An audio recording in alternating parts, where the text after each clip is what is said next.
Assalamualaikum warahmatullahi wabarakatuh.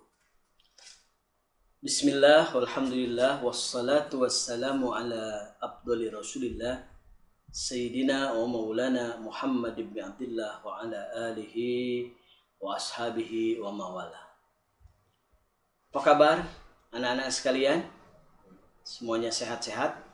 Amin ya rabbal alamin. Semoga semuanya selalu dalam sehat walafiat dan dimudahkan segala aktivitasnya. Amin ya rabbal alamin. Baik, selamat berjumpa kembali dengan Bapak. Pada kesempatan ini materi pelajaran yang akan kita bahas adalah pelajaran PAI, Pendidikan Agama Islam untuk kelas 3. Baik kelas 3A maupun kelas 3B. Pada pelajaran PAI kali ini kita masuki pelajaran yang ke-6, yakni berjudul sifat mustahil bagi Allah. Bapak ulangi, sifat mustahil bagi Allah.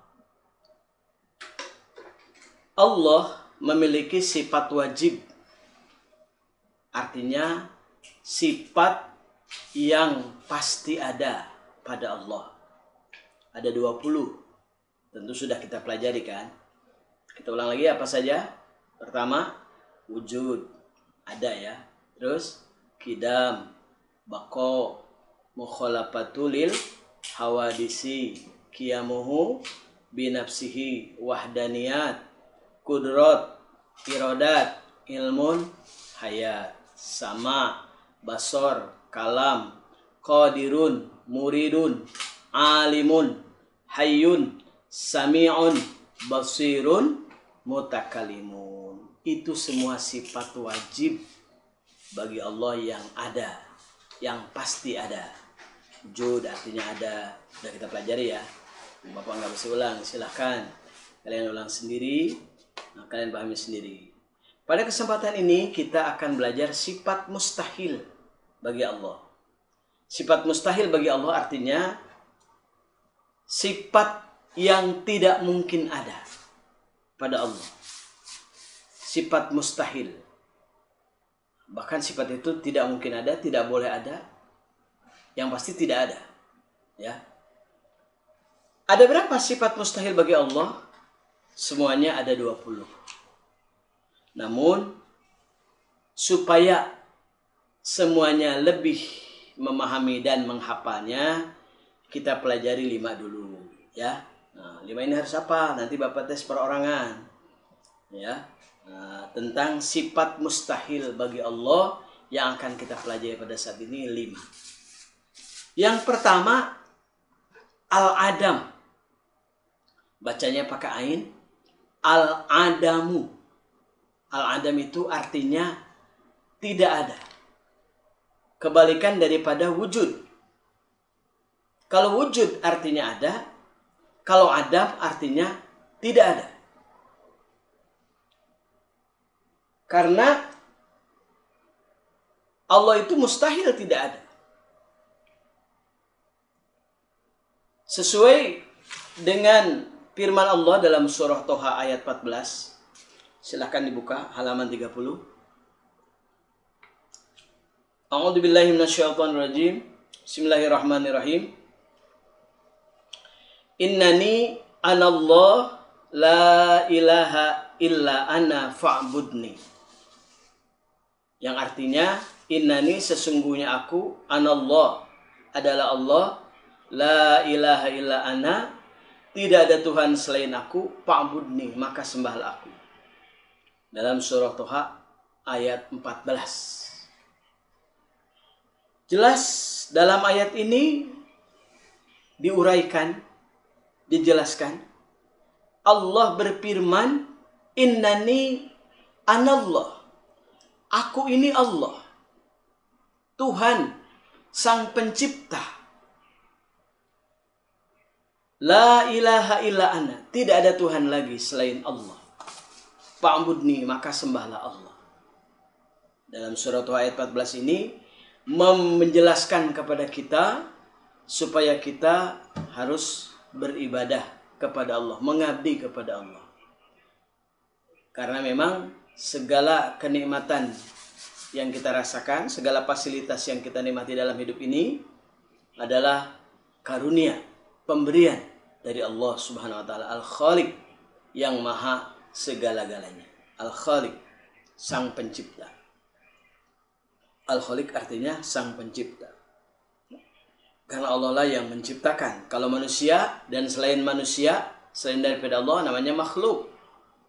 Ya, alam ini makhluk. Semua adalah makhluk selain daripada Allah. Allah namanya Khaliq, yang menciptakan. Makhluk yang diciptakan. Jadi mustahil bagi Allah punya sifat Adam. Adam itu artinya tidak ada. Allah pasti ada. Jadi kalau nanti ditanya apa sifat mustahil bagi Allah, yang pertama kebalikan daripada wujud. Kalau wujud artinya ada, kalau Adam artinya tidak ada. Tapi jangan salah baca, bukan Adam. Kalau Adam itu adalah nama nabi. Sekarang juga mungkin banyak nama teman-teman kalian, ya. Nama manusia Adam. Bahkan manusia yang pertama namanya adalah Adam. Adam. Tetapi itu pakai alif, Adam. Bedanya bahasa Arab dengan bahasa Indonesia seperti itu. Kalau kita Adam biasa aja, hurufnya A. Kalau Arab tidak ada, tidak. Kalau Arab itu kalau Adam dari alif, Adam. Ya, itu nama orang, nama nabi. Kalau pakai ain, Adam. Adam artinya tidak ada. Ya, mustahil. Makanya dibilangnya apa? La maujud tidak ada. Padahal cukup bilang Adam. Adam itu sifat mustahil bagi Allah, tidak ada. Ingat, yang pertama sifat mustahil bagi Allah adalah al-ada. Ya, artinya tidak ada. Dalilnya surah Toha ayat 14. Innani anallah la ilaha illa ana fa'budni. Sesungguhnya aku adalah Allah, tidak ada Tuhan selain aku, maka sembahlah aku. Al-Quran surah Toha ayat 14. Ingetin ya dalilnya. Yang kedua, hudus. Hudus. Kok Bapak bacanya beda? Ya itulah bahasa. Kalau kita bilang hudus, nah, jelas salah artinya ya. Hudus hanya besar, sinnya sin, huruf sin.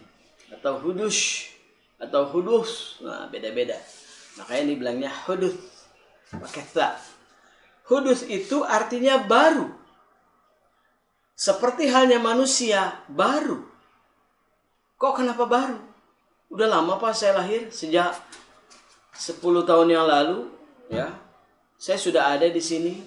Sudah 9 tahun yang lalu saya sudah ada di sini, atau yang sudah 11 tahun beda lagi, sudah 11 tahun saya. Nah, tapi yang dimaksud adalah hudus di sini tadinya tidak ada. Sebelum kalian lahir, kalian tidak ada dulu. Sebelum bapak ibunya pacaran. Bapak ibu dulu kan. Nah, kita lahir karena ada orang tua. Ada ayah dan ibu. Maka ibu yang hamil, menghamili kita. Ibu yang hamil dalam perutnya. Di si perut itu adalah diri kita. Lalu kita lahir ke alam dunia ini, ke muka bumi ini. Baru kita ada. Namanya hudus. Seluruh manusia seperti itu. Termasuk juga Nabi Adam. Cuma bedanya Nabi Adam tidak lahir dari perut ibu. Ada beberapa nabi seperti halnya Nabi Isa, ya, tidak lahir dari perut ibu. Nah, tidak, kalau Nabi Isa lahir ya dari perut ibu ya. Tapi dia tidak ada ayahnya, begitu maksudnya. Cuma beda lahirnya Nabi Isa dengan lahirnya kita, ya. Dia lebih istimewa dari Nabi Isa alaihissalam, ya, Siti Maryam ibunya. Nah, kalau manusia makanya disebut hudus, artinya manusia itu baru. Tadinya belum ada. Belum ada. Semua yang hadir di sini, semua kalian yang ada di rumah masing-masing, semua yang menyimak acara saya ini, ya, yang menonton menyaksikan acara saya, acara Bapak, itu sama-sama hudus. Dulunya tidak ada. Nah, makanya sekarang ada.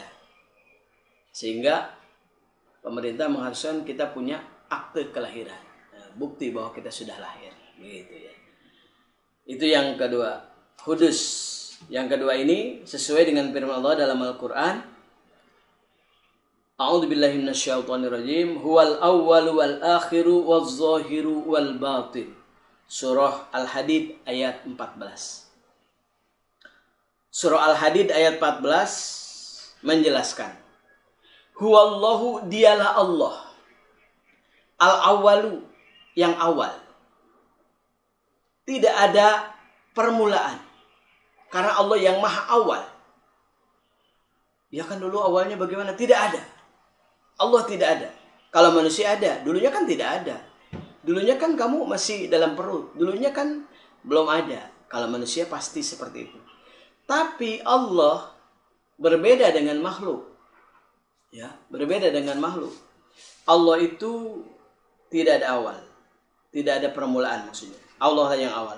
Wal akhiru, dan Allah yang akhir. Artinya tidak ada ujung bagi Allah. Tidak ada akhir bagi Allah. Kalau manusia di dunia ini ada akhirnya. Kapan? Sampai dia mati. Tamat riwayatnya di dunia. Masuk riwayat baru di alam kubur. Setelah di alam kubur masuk riwayat baru. Ya, masih ribuan tahun juga di padang mahsyar. Masih ribuan tahun juga kita baru nanti alam terakhir. Alam surga atau alam neraka. Tergantung amal kita. Mudah-mudahan kita semua yang hadir, semua yang menyimak acara ini tergolong ahli surga dan diridhoi oleh Allah Subhanahu wa taala. Amin. Kita laksanakan perintah Allah dengan sebaik-baiknya, jauhi larangan-larangan Allah. Mudah-mudahan kita dapat ridho Allah. Amin ya rabbal alamin. Jadi dalam surah Al-Hadid ayat 14 itu huwal awwalu wal akhiru waz zahiru. Allah lah yang zahir. Wal batinu, dan Allah yang maha batin. Allah zahir, alamnya ini. Alam ini bukti adanya Tuhan. Ya. Adanya kita, bukti adanya Allah. Karena Allah yang menciptakan adanya alam. Semua yang ada di muka bumi ini tandanya adanya Allah. Allah yang maha kuasa. Ya, Allah yang maha sangat dan maha mampu menciptakan segala sesuatu.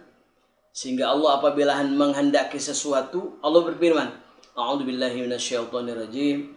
Innama amruhu idza arada syai'an ayyakula lahu kun fayakun. Sesungguhnya Allah apabila hendak menciptakan segala sesuatu, kun, jadi, fayakun, maka jadi. Makanya kita jangan aneh. Ketika sedang berada di ruangan, ruangannya bersih sekali. Kita tiba-tiba kita bawa makanan, bawa minuman. Ruangannya bersih, steril, ber-AC dan lain sebagainya. Kita bawa makan minuman. Minuman itu tiba-tiba minuman yang manis tumpah, makanan dan gula tumpah. Spontan tiba-tiba kita, kok banyak semut nih. Banyak semut, dari mana nih semut? Dari mana nih? Nggak usah bilang dari mana itu semut. Kadang-kadang kita sambil nyari, dari mana nih semut? Padahal langsung Allah ciptakan. Innama amruhu idza arada syai'an ayyakula lahu kun fayakun. Sesungguhnya Allah apabila hendak menginginkan sesuatu, apabila bermaksud hendak mengerjakan sesuatu, maka Allah berfirman kun, jadi, fayakun, maka jadi. Begitu ya. Surah apa itu? Siapa yang tahu? Betul, surah Yasin ya. Surah Yasin ya. Sering kita baca setiap malam Jumat ya. Apalagi setiap hari dibaca surah Yasin ya. Innama amruhu idza arada syai'an ayyakula lahu kun fayakun. Gitu. Allah berfirman jadi, maka jadi. Atau di tempat lain tiba-tiba kita, kok ada binatang ini? Dari mana ini? Dari mana sumbernya? Nggak usah cari-cari. Karena langsung Allah ciptakan saat itu ya. Kok bisa sih? Ya Allah maha melihat. Allah maha mengawasi. Allah itu wujud ya, ada. Kebalikannya adalah tadi sifat yang pertama ada, yang kedua adalah makhluk kudus. Wal batin. Allah juga maha batin ya. Batin maha gaib. Batin itu artinya tidak terlihat oleh kita. Baik, itu yang kedua. Pertama tadi Adam, yang kedua Hudus ya. Adam artinya tidak ada, Hudus artinya baru. Yang ketiga, sifat mustahil bagi Allah adalah al-fana. Fana. Kita bilang fana itu namanya indah, siapa fana? Padahal fana itu artinya adalah rusak. Fana itu rusak. Tidak ada. Rusak. Seperti halnya manusia. Apa manusia juga rusak? Betul. Manusia juga akan rusak. Kapan manusia rusak? Kalau dia sakit. Enggak Pak, dia sakit. Ya, tapi rusak bagian tertentu. Yang lebih pasti lagi, yang disebut rusak di sini adalah manusia akan mengalami mati. Yang dimaksud dengan rusak adalah termasuk juga melemah. Dulu waktu masih muda, nah seperti adik-adik ini, ya, anak-anak sekalian, masih kecil, masih sehat-sehat. Coba tapi nanti, kalau sudah 10-20 tahun lagi, 30 tahun ke depan, ya, 40 tahun ke depan, 50 tahun Allah panjangkan umur kita, 60 tahun Allah panjangkan umur kita. Insya Allah, ya, amin. Allah panjangkan umur sampai 60 atau sampai 70 tahun. Bahkan ada yang sampai 89 sampai 100 tahun. Dia tuh bukan semakin kuat, apa? Semakin lemah, semakin rusak. Mata sudah semakin rusak. Artinya pandangannya tidak sejelas. Waktu masih muda. Lihat kakek nenek kita kan. Kakek nenek kita, ya, gigi yang tadinya lengkap, indah dan rapi sudah rapuh. Enggak rapi lagi tapi rapuh, ya. Pada hilang giginya. Makanya manusia itu punya sifat rusak. Yang tidak rusak, ya, hanyalah Allah Subhanahu wa taala. Allah berfirman dalam surah Ar-Rahman. Ar-Rahman ayat 27, A'udzubillahi minasyaitonirrajim. Wa yabqa wajhu rabbika dzul jalali wal ikram. Wa yabqa, dan kekal, wajhu rabbika, zat Tuhanmu, dzul jalali wal ikram, yang mempunyai kemuliaan, yang mempunyai keagungan dan kemuliaan, ya. Semua yang ada di muka bumi ini akan rusak kecuali Allah.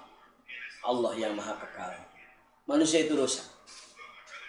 Maksudnya nanti tubuhnya akan mengalami kerusakan-kerusakan. Buktinya kalau dia sudah mati, ya, kemudian dia setelah mati, dia berubah namanya menjadi bangkai. Bangkai itu akan rusak. Dimakan sama binatang-binatang kecil, belatung-belatung, tubuhnya akan hancur. Tubuh kita pun akan hancur kalau dimakan oleh belatung-belatung. Hanya ruh kita yang tidak hancur, ya. Ruh kita yang akan kembali. Nanti akan diwujudkan kembali. Bagi Allah sangat mudah. Innama amruhu idza arada syai'an ayyakula lahu kun fayakun. Allah menciptakan langit dengan mudah. Allah menciptakan bumi dengan mudah. Wallahu alladzi khalaqas samawati wal arda sab'a samawati wal arda, ya. Fi sittati ayyam. Dijelaskan dalam Al-Quran bahwa Allah menciptakan langit dan bumi yang dengan cuma 6 hari. Segitu lebarnya, segitu luasnya, bertingkat-tingkat, ya, berlapis-lapis sampai 7 lapis. Bumi juga 7 lapis. Memakan waktu logika manusia selama 6 hari. Ya, subhanallah. Dijelaskan dalam Al-Quran. Betapa Allah Maha Kuasa dan Allah tidak akan pernah rusak. Ya, tidak seperti manusia. Manusia dari fisiknya aja rusak. Kenapa? Kalau banyak beraktivitas dia nggak kuat, akan timbul matanya ngantuk.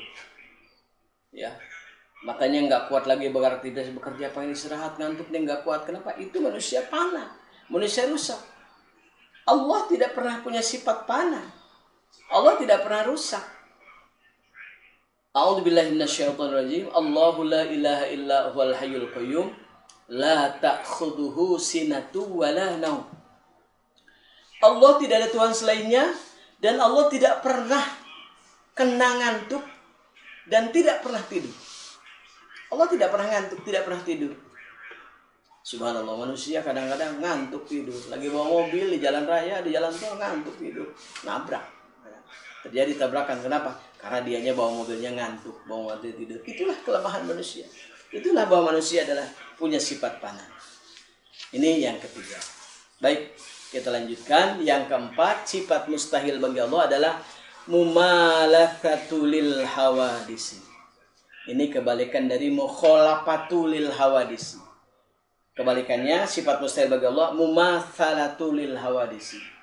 Artinya sama dengan makhluk. mustahil. Allah itu sama dengan makhluk mustahil. Jangankan kalau kita kasih contoh, ya, seperti halnya manusia, ketika dia membuat sesuatu kue, samakah kue dengan dirinya? Tentu beda, ya, tentu beda. Itu baru contoh kecil. Apalagi Al-Khaliq, Allah sang pencipta, sangat beda yang Allah ciptakan dengan Al-Khaliq, sang pencipta.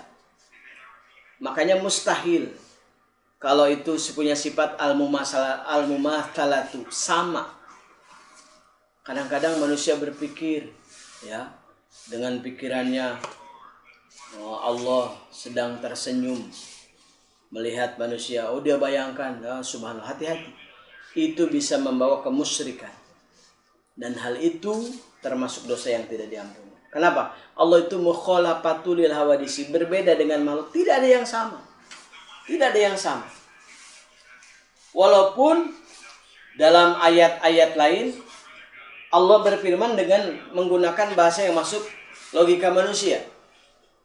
Contoh dalam surah Al-Baqarah misalnya.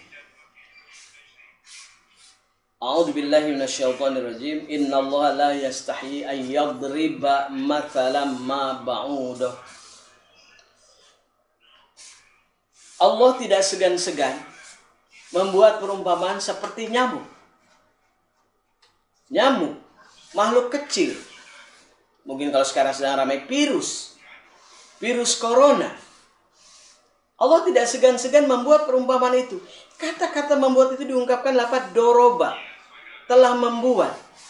Kita bayangkan, oh iya, kalau manusia membuat melalui proses, padahal proses itu tidak ada bagi Allah.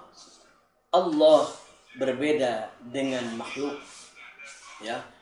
Allah tidak pernah lapar, tidak pernah haus, karena itu adalah sifat makhluk.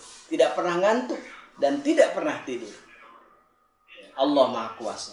Makanya betapa malunya manusia, betapa hina dan rendahnya manusia. Kalau dia bersombong di hadapan, disuruh sujud kepada Allah, dia tidak mau. Padahal Allah yang tidak pernah tidur selalu mengawasinya. Dan dia tidak mau tidak tidur, selalu pasti ingin tidur. Kalau lelah pasti dia istirahat. Itu manusia itu lemah. Tapi kalau dia sombong kepada Allah, tidak mau menyembah Allah, malah melanggar perintah, pelarangan, malah mengerjakan larangan-larangan Allah, ini yang lebih berbahaya. Oleh karenanya kita mesti hati-hati, kita mesti waspada terhadap diri kita dan musuh yang mengajak kejelekan pada diri kita, ya. Nah, ini artinya Allah mustahil punya sifat al-mumatsalatu lil hawadis. Dan demikian pembahasan pendidikan agama Islam untuk kelas 3 pada hari ini. Yang telah kita bahas adalah 5 sifat mustahil bagi Allah. Dengan mempelajari 5 sifat mustahil bagi Allah ini, semoga menambah kuat akidah dan keimanan kita kepada Allah, dan Allah selalu memberikan taufik dan hidayah kepada kita dalam keseharian. Terima kasih, semoga bermanfaat dan penuh berkah. Wabillahi taufiq wal hidayah. Assalamualaikum warahmatullahi wabarakatuh.